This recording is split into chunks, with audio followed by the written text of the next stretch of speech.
YouTube, I'm back again today for another game review. Today I'm very excited to check out Vanished, a game of mystery by Bepuzzled. This is for 2 to 6 players, ages 12 to adults, take about 30 minutes to play, and Vanished is I'm going to read the back of the box, a fast-paced mystery game that challenges your powers of observation. You are the hotel detective, keeping tabs on all the odd characters traveling the hotel's unique elevator. But watch out, it's easy to lose track as the characters seem to vanish right before your eyes. That sounds like a really cool description for a game, when in actuality, this is just kind of a matching game where tiles are moving, and you're trying to predict which tile comes up. It's a simple, quick, simple matching game for ages 12 plus for some reason. But is it good? Let's open it up, and I'll tell you what I think. Alright then, we're going to take a look at what you're going to get inside of Vanish. So first and foremost, we got a handy-dandy rule booklet. It's 2 pages, double-sided, black and white, but it should have you up and running pretty smoothly. They got a couple pictures and illustration here of how things go. And overall, it's a well-done rule booklet that should have you up and running. So in Vanish, what you're going to be doing is you're going to have 9 different cards which will have different characters on them. These characters are going to be underneath these tiles. You're going to be moving this big meeple around the different spots by rolling the dice. Then you're going to try to successfully predict which character is under each of these tiles when it lands on there. If you're able to successfully predict it, you lose the card. First person to lose all 9 of their cards will win the game. Doesn't make much sense, but once I show you how it works, it'll be as clear as ice. Yeah, ice is clear. So let's go over the components. Let's get into the gameplay. So first, you're going to have a whole bunch of these cards, and as you can tell, they have slightly different backs on them. So this one's squares, this one's triangles, this one's white triangles, and everybody's going to get 9 cards. The 9 cards are going to have different characters on them, and as you can see the characters. Now, next we're going to get these tiles, and you're going to set them up like this. This is supposed to represent an elevator shaft, because I guess there's shady people in the elevator or something. The theme doesn't make any sense at all. And on each one, you're going to have a different character, kind of. So that one's obviously the nun, which would match up with the nun card. But as you can see, the pictures don't match up. This one, you're like, what is that one? Well, it actually is the monk, because as you can see, that's his legs. This isn't like a spot-it game where you're supposed to have trouble finding the characters on the tiles, so I'm really I'm curious why they did this design choice. So this one is a blonde woman, so as you can see, this one matches this, because look, you can tell that's clearly her bright yellow hair. The most confusing one, though, I do want to show you. Oh, so there's this one, which is just a vacuum cleaner. You're like, which one's the vacuum cleaner? It's actually supposed to be the cleaning lady, but she doesn't actually have a vacuum cleaner in her hand, so it's really kind of odd. Oh, no. The worst one is, where is it? This one. So yeah, this one. You see the big guy with the dog. Then you're like, okay, big guy with the dog. That's a woman with a dog. This is that's a big guy, but he's got red hair and he doesn't have a dog. And then you're like, which one's the big guy with the dog? It's actually the big woman with a dog, but it's a different dog. Like, look at that. Sorry, before I get into the gameplay, I just got to show you. Look at that. Who the hell? That's just such poor ideas. But anywho, you're going to get a whole bunch of those tiles. Sorry for going on that rant there. You'll hear more about that in pros and cons. You're also going to get these tokens, which I'll talk a little bit about later. But let's go into how the actual game works, because it is incredibly simple. On each turn, you're just going to roll the dice. And someone can roll the dice. Doesn't matter who rolls it. You're going to roll the dice, and you're going to move the pawn that many spaces clockwise around the circle. So you move it right here to the 1, and then everyone is going to predict what is underneath this tile right here. So I might just predict that lady right there. Everyone's going to put their card out face down, then you flip it over. So it is the guy. It would be this guy right here. How do you know it's that guy right here? Because look, he's got the hat, and he's got the hat in his hand. Oh, he's got the hat on his head. Yeah, it's so dumb. If you get it right, then you get to put the card in front of you, and that card, you don't have to do that card for the rest of the game, most likely. Now, this tile goes right here, though. So the tile is moving, and then you're going to roll the dice again. So let's get a good roll. Look at 6. 1, 2, 3, 4, 5, 6. Once again, everyone is going to guess what it is. So I'll guess this lady right here. We flip it over, and it's the little girl with the pigtails. If you guess that correctly, it goes in front of you. It's no longer in your hand, and you're one step closer to winning the game. Now this tile goes right here. So as you can see, the tiles that you have to match are going to be moving around the elevator shaft. Now, let's get to these tokens right here. What are these tokens? How do you get them? How do you use them?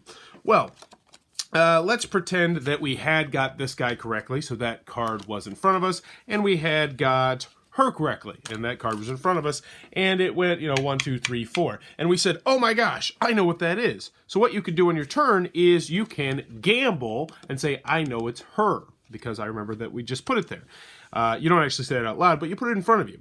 If you are correct, then good things happen. You will get one of these tiles. This tile will allow you to move the pawn one additional space at any point. So let's just say, you know, next turn it's right here. You can say, no, we're going to move that one additional space. But it's high risk, high reward. Actually, I'd say it's low reward, high risk, because if you get it wrong, this goes back into your hand, which is obviously bad.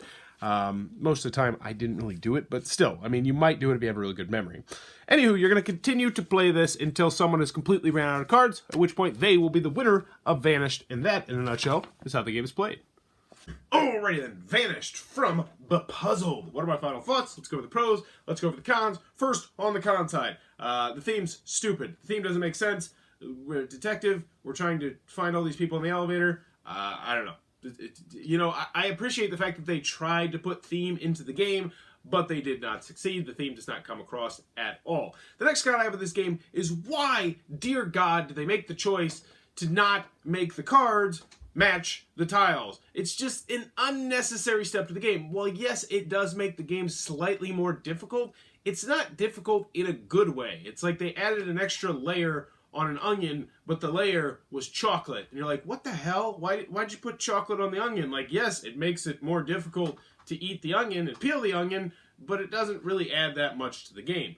Also, the fact that it's ages 12 plus, like this, I played this in my classroom with 6-year-olds. It is a very easy to understand and simple to understand game. It's like they tried to market this game to adults, but it's a children's game. And this is a children's game. Flat out, it's a matching game. You roll the dice, you move the pawn, and you try and match it. It's a memory game. There's nothing for adults in this game.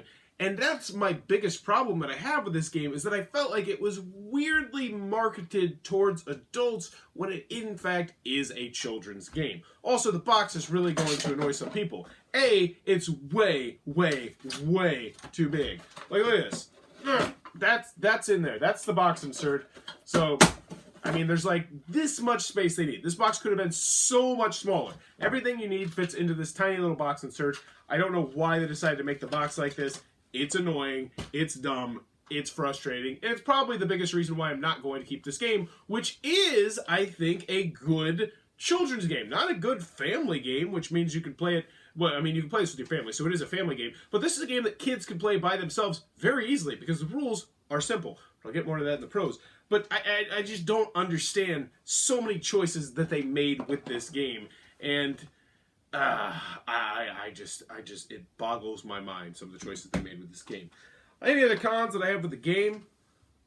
It's very simple. I mean, there's not much strategy in this game at all. I mean, the only real strategy is trying to remember stuff, obviously, and whether or not you are going to risk using the cards that you've already successfully guessed to get one of these tokens, which doesn't seem, you know, it seems, and I said this in the middle part, it's like low reward, high risk. I mean, unless you have a really, really good memory, oh, and the last comment I have with this game is that if someone has a really good memory, they're going to do better at this game than someone who doesn't have a good memory. Like, I'm terrible at this game. But moving on to the pros, this is an okay game. And all things considered, I'd say a lot of people are going to consider this a good game. I think this is a good children's game. But the artwork does not appeal to children. The theme does not appeal to children. The theme doesn't make sense, and that's all stuff in the cons. We're trying to talk about the positives, so let's get to the positive side. Easy to learn, easy to teach. This is a gateway game. This is a family game. This is a children's game. It goes up to 6 players. It doesn't play pretty much any differently at all from the different player counts, aside from you might have more people using the little arrows, but honestly, that's not that big of a deal. The game, another comment about this game is that the game does outstay its welcome somewhat. It's a little bit lengthier than you might like it to be, especially if you have a bad memory. And yeah, but we're talking about the pros here. I like the artwork somewhat. I think it's okay artwork. That's a your mileage may vary thing. And I don't really have too much nice to say about the game. You know, I think the mechanics and the mechanisms of this game are okay and good children's game. Like if this was packaged as a children's game with like colorful, bright stuff with animals or seagulls or fish, or I guess those are all animals, then I would say this is a good children's game. I could recommend this children's game. Somebody should reprint this children's game. But as it stands now, this is not marketed at children at all. And the kids aren't really interested in the artwork in this game. And God, the choices that they made, that's the worst part. Man, you know what? We're just continuing on with the cons because this game is frustrating as hell. The worst part about this game is the fact that the younger children get confused why the tiles don't match, and you have to explain. Oh, that is the blonde lady with the yellow hair. She's just backwards this time. Or that is the guy, but now there's another guy here, and you're looking at a different part of this guy's body. Or that is the obese woman. Actually, it's not the obese woman. It's an obese man, but that's the dog. Okay, that's not the dog. That's a different dog. What were you thinking? Be puzzled. You marketed this game all wrong. It's just, no. I can't recommend this game. You know what? I'm so torn on this game because mechanism-wise, it's an okay to good game. So you know what? In the end, Vanished is stupid, and it makes me mad that they made so many mind-boggling decisions with this game. It is a memory game marketed at adults, but for children. So who knows? That is Vanished, a game of mystery, a game that clearly defies all explanation. If you enjoyed this review, please be sure to click on that subscribe button down below in the comments below. Let me know. What's the last game that you played that was clearly marketed to the wrong crowd? That's a really interesting question, and one I'm going to need a second to think about. For me personally, I've got nothing off the top of my head. I've got nothing. Most games don't make this kind of stupid decision, so let me know in the comments below if you can think of a game that did make a stupid decision and marketed completely to the wrong crowd. As always, thanks for your time, YouTube.